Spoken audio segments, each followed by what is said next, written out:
Hey guys, welcome to Anon Story. So, what you are about to hear is without a doubt one of the most historically unhinged betrayals I've ever come across. And I say historically because, well, you'll understand why in a moment. Our storyteller is a 22-year-old woman. Let's call her OP. For a little while she had a crush on a guy. Let's call him A. She finally got his number, they started talking, and within 2 weeks things were already heating up. We're talking hanging out, spending quality time, and taking it to the next level. She was excited and hopeful, things were going good.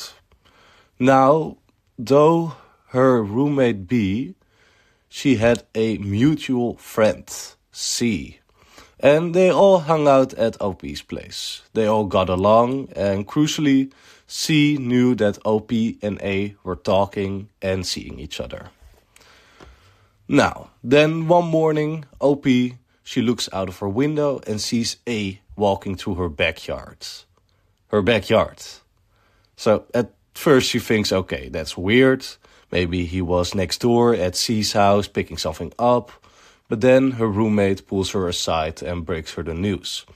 A and C had hooked up that night. And he was, well, doing the walk of shame through her yard that very morning. So, OP confronts A. He lies, she presents some evidence, he comes clean. Now, here's where OP actually shows a ton of maturity. She tells A she doesn't want to see him anymore. But she's not even that mad at him, because they never really had a serious conversation about being exclusive. So, fair enough. But C knew, and that stinks. A couple of days go by, and her roommate B started pressuring OP to clear the air with C, so the whole friend group can go back to normal. OP, being the forgiven person that she is, agrees. She accepts C's apology and she moves on. She thought that was the end of it, but she was very wrong. So, before heading out for spring break, OP cleans the entire house, like immaculate condition, spotless. And she leaves before her roommate B does. When she comes back from spring break, she's the first at home. B isn't back yet and she really needs to use the bathroom.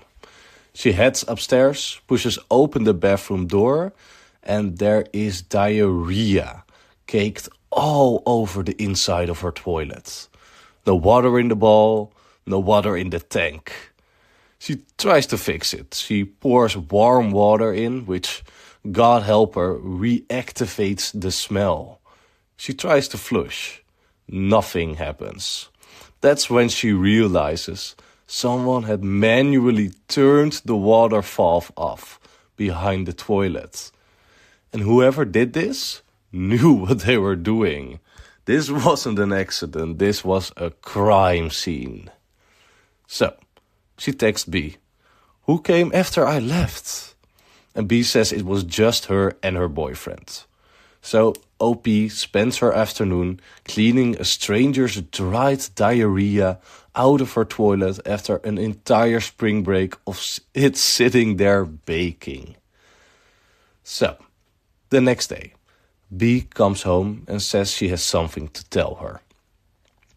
It was C, the girl who had already betrayed her once, the girl OP had forgiven, the girl who smiled, apologized, and acted like everything was fine, had come over during spring break, absolutely destroyed OP's toilet, shut off the water valve so it couldn't be flushed, and then left it there for the entire break. And then she had the nerve to ask B to make sure OP didn't tell anyone. OP cleaned C's business out of her own toilet with her own hands. Now, okay, OP is a forgiving person. She said so herself. But even that most patient person has a limit, as she had officially crossed that twice now. So OP got creative. She found out through B that C was throwing a small get-together at her place that following weekend. A little party, a few mutual friends, the kind of thing where reputations are present. OP didn't show up angry, she didn't yell, she didn't make a scene. She simply told the truth. Casually and naturally over drinks. She let the story slip to the exact people she had asked her not to tell. She told it the way you would tell a funny story, because, honestly, at this point it was a funny story. She even had the receipts, the timeline, the turned off waterfall, all of it. So by the end of the night, C's nickname in the friend group had permanently changed to something we won't repeat here. C never asked her to hang out again, and B finally stopped playing peacemaker.